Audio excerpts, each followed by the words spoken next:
How's it going, guys? Uber Jack here, and today we have another video for you.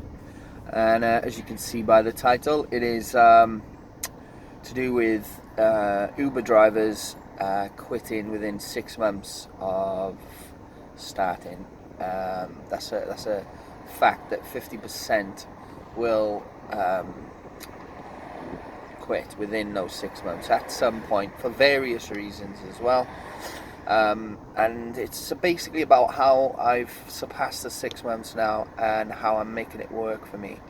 And just before we start things, I just want to say that this is this job is like an evolution of yourself, and that's the best way to think about it. I mean, any job that you get, any job in the world, you're going to go through a training process, and you're going to go through induction stages, this, that, and the other. You know, you can't be an expert at something just from doing it for a short period of time. So you'll evolve as a driver, you'll evolve in your role here, and you'll become better as time goes by. And that's what's happening with me. I now know more than I did 6 months ago, and in 6 months' time I'll know more again than I know now, and so on and so on.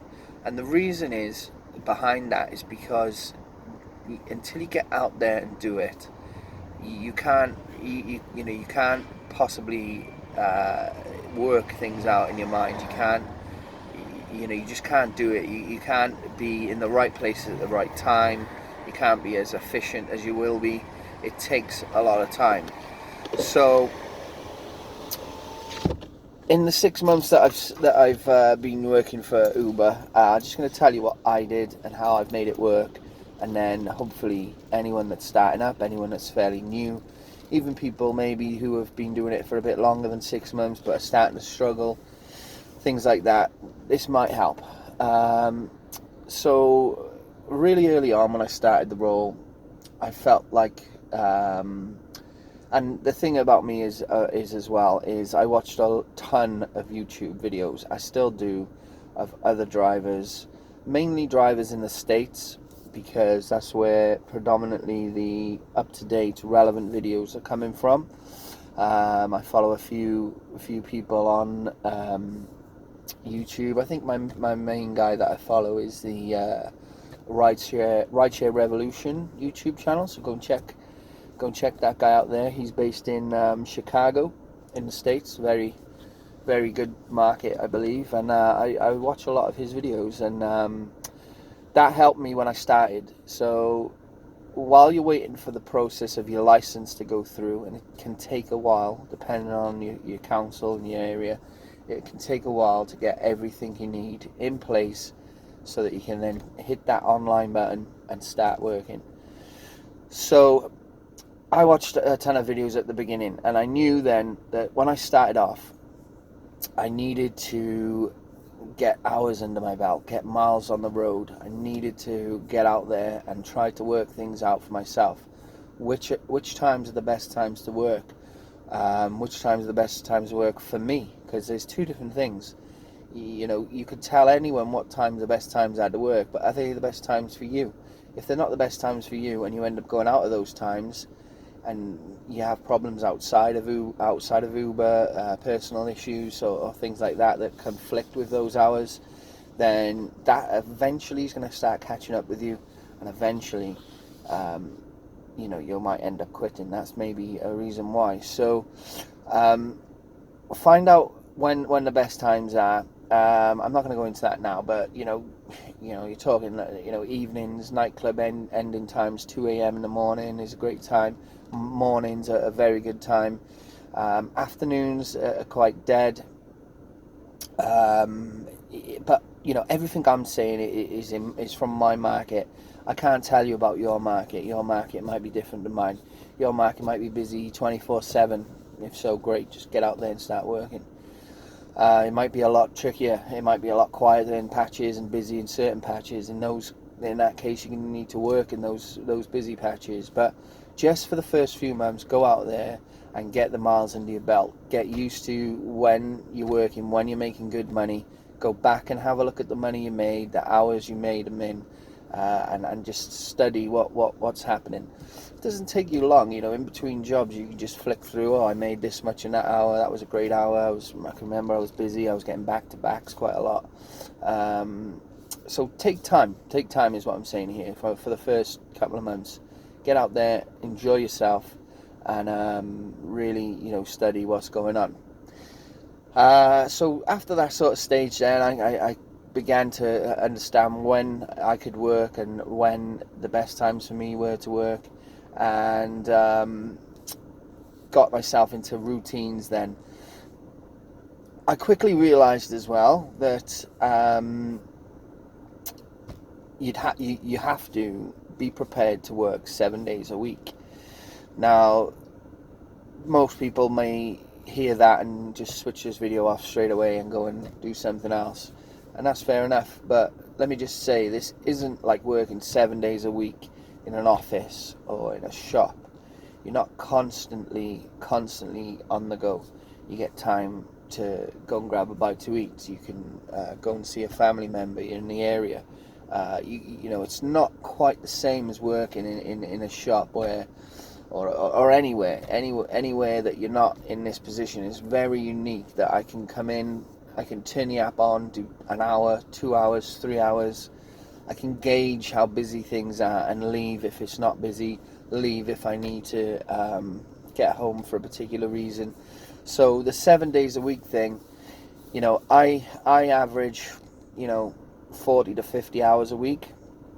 At the start, that was more like, say, 30 to 40 hours a week, but it's picking up now. I'm not saying you have to work 7 days a week. I'm just saying be prepared to, because for me, what I felt worked better was to stretch out the time over the 7 days, which meant that some days, like say midweek, nothing's going on, I could just go out, do a morning shift, 4 or 5 hours, and I'm done. You know, it's like 9-10 o'clock in the morning and I'm done. So I'm basically having the whole day off then, even though I work that day. So even though you're working on every day, sometimes you're not actually wasting your day. You can still do things with your day. That's one of the main perks of being an Uber driver, is that you can do that. So be prepared to work 7 days a week. Is another thing I'll say. Another thing also is always keep an eye on the app, even when you're not working. Keep an eye on the app. If you can see that there's surges happening, you know that something's going on. Maybe you missed out that there was a particular concert happening midweek and you didn't know about it. You could go out, work 2 hours, make £50. Bam, you know, you were sat on the sofa for those 2 hours doing nothing, or playing a video game, or whatever it is you do in your spare time. So keep an eye on your app and be prepared to work 7 days, and be adaptive to that. So don't ever say, well, no, I don't work this time, that's just not time for me to work. If the money's there, go and work, go and do it. If there's nothing else stopping you, you haven't got no other commitments, go and switch the app on and bang out some jobs. And any other Uber driver will tell you, when it is busy, 3 hours seems like 10 minutes. It's insane. It's insane how quick time can go. And you feel that especially more at the beginning when you're new, because you're looking around, you know, you're getting used to so many things, you're talking to people you've never met before, and you're getting used to doing that. Time just flies by. So, you know, keep an eye on the app, get out there when you need to.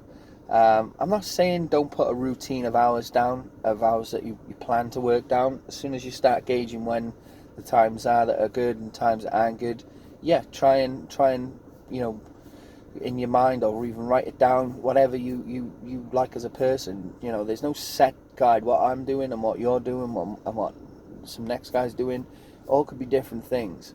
It depends how you operate as a person and what you particularly like, and how you like to work and things like that, I guess. But yeah, so they're the few main points at the beginning. So I had to cut that first take because a job actually popped through, and kind of ironically, I was about to go on to the next stage of talking about, you know, how to handle quiet patches, especially when you're new, because it is a factor, and it is something that a lot of drivers struggle with. And just as I was about to talk about quiet patches, I just did 3 Ola jobs in quite quick succession. So I've got the Uber app off and just had the Ola app on for the time being, just because I knew it would be a bit quiet and I could just do a quick bit of filming, and then 3 jobs came through. So if this cuts out again, I'll rejoin it where I left off. It'll just be because another job's come through. But what I was going to discuss next, as I say, was what to do during the quiet patches. And you may be like me, you might start up just in time for the quiet spells. Bad timing, really. The summer months. Students have left my area, maybe yours as well. People are on holiday, kids are off school, all these things. So quiet patches are common then, and I found that there was either one or two things I was doing. I was either just gonna go home, just go home and come back later, or the other thing that I do quite often when I don't have a job come up straight away where I dropped off is I'll either make my way to the city centre if I'm not too far away, and 80-90% of the time you'll get a job pretty quickly. If I'm not near the city centre, it's a bit of a trek, and I'm kind of outskirts, and I wouldn't mind staying on the outskirts. I tend to just move positions a bit. I sometimes check the Uber passenger app to see if I can see where the other Uber drivers are, and if there's a ton by me, that could be why I'm not getting no work. So I'll move. But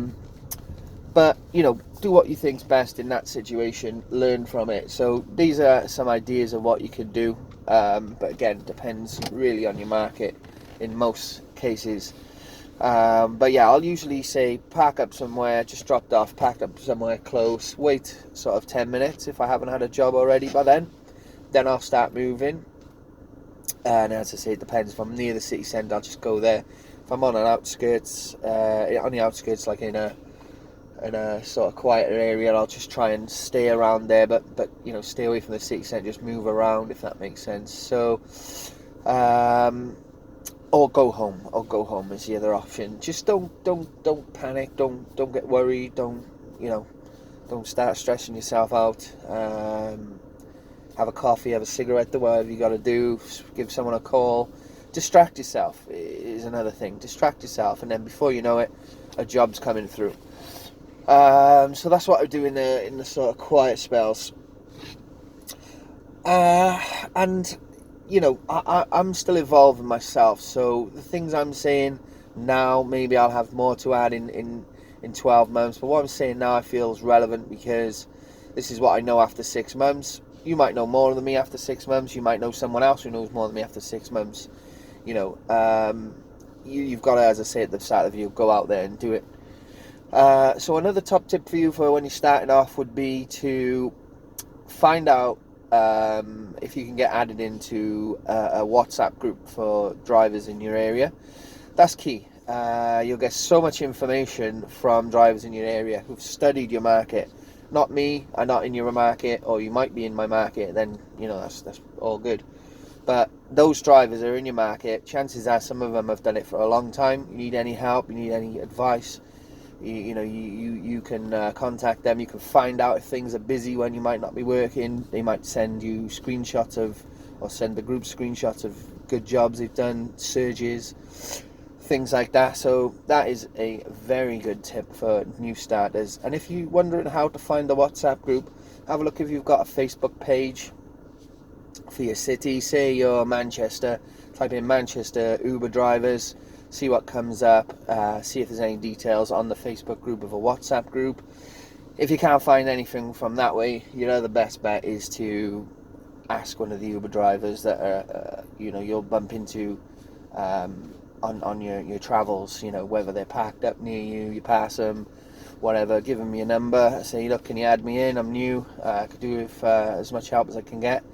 And if another driver did that to me, I'd get him added in straight away, because that's what we do. We all stick together in a sense that we want other people to join. We want other people to succeed, because it's important that they do. It's not a case of I don't want no one else doing this job. That's not the mentality to have. Everyone that wants to do it should be able to do it, and successfully. So find out about the WhatsApp group situation and get yourself into it. So probably the last thing I'll mention, and I think is kind of common knowledge to a lot of people, is but not to new guys, actually. I will say that it wasn't common knowledge to me, and I made this mistake several times. Don't chase the surge. Do not chase the surge. Say you're 10 minutes away from an area that's surging 3 times, 2 times, whatever it is, and it's appealing to you. I used to knock the app off, drive to the area. Sorry, I can feel a sneeze coming. I used to knock the app off, drive to the area where it was, knock the app back on, and be sat there like this. Yes, come on. 3 times fares coming up. Yeah, it's going to be like 60 quid. It's going to be great. I'm going to go home. And then you sat there and nothing's happening. You may even turn the app on straight away and the surge goes, because essentially it's going because it was there in the first place, because the demand of drivers was higher than the amount of drivers that were in the area. So if you go there, turn your app on, there's a very good chance the surge will come down. There's also an even better chance that you won't even get a job. The whole point of a surge is to bring demand down, not increase demand. So even though that 3 times figure looks appealing to you, you may not get a job. So 2 scenarios: you could see a surge, okay, there's a surge there, but a job comes up right on your lap, no surge, it's just flat rate. Take that, and then you could be led on to another job back to back. Accept the job while you're still on a job. You can take another job, and that might not be no surge, but you could have just made £10-15 in like half an hour, 20 minutes, compared to driving over to the surge, risking a 3 times big fare that may never even happen, and in 90% of the circumstances doesn't happen. People aren't going to pay 30 quid for a £10 journey.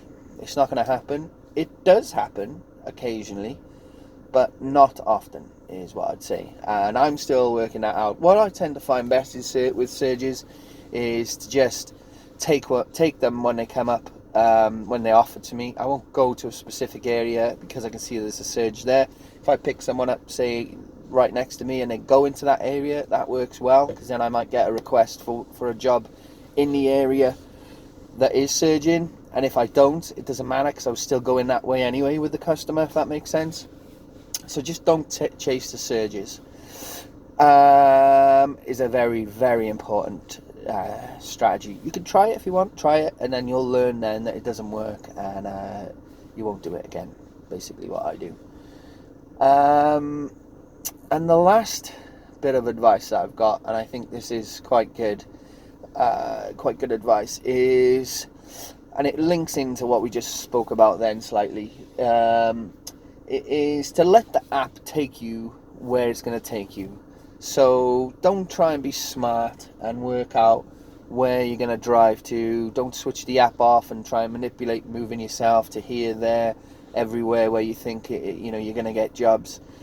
Just let the app take you places. Just let it go. Just accept. Just keep accepting and see where you just get taken to. And before you know it, you'd have racked up a nice bit of cash, and that's what you're there for ultimately.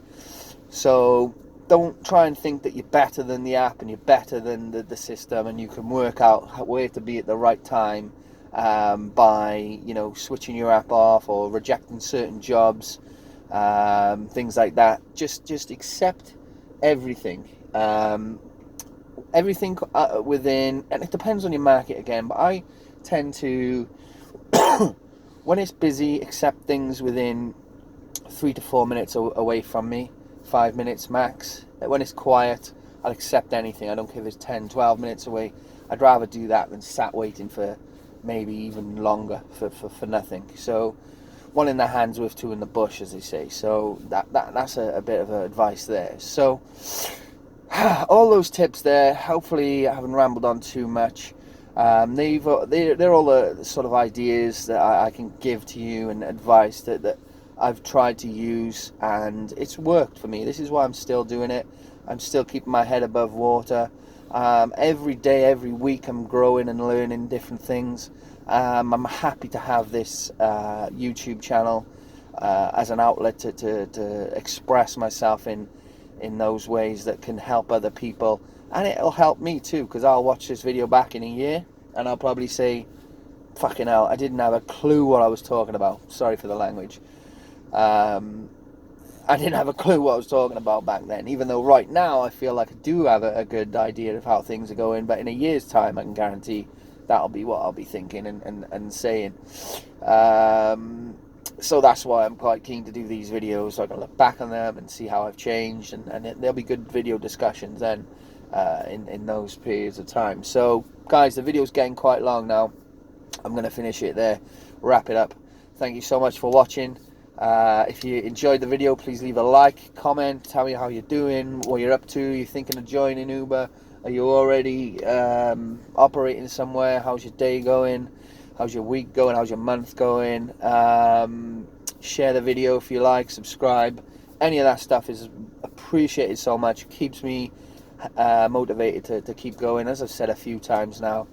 But yeah, thanks guys. Enjoy your weekend, and I'll speak to you all soon. Bye bye.